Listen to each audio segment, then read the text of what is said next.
Every time I bring up slavery, somebody jumps out of the shadows like, did you know black people owned slaves too?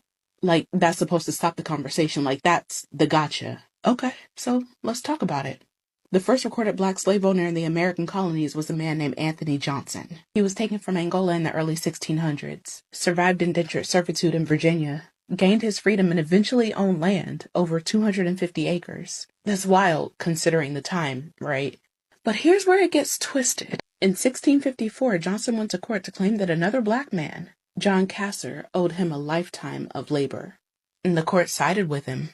And just like that, chattel slavery was legally extended, not by a white man, but by a free black man. This is the part that people love to throw in your face without a shred of historical nuance. So yeah, Anthony Johnson was the first. And yes, over time, some other free black people, especially in places like New Orleans and Charleston, they owned and enslaved people too.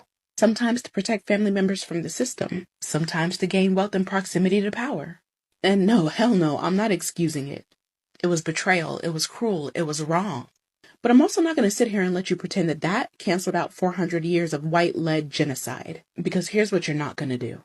You're not going to erase the fact that 98% of enslaved people were owned, traded, insured, and brutalized by white people.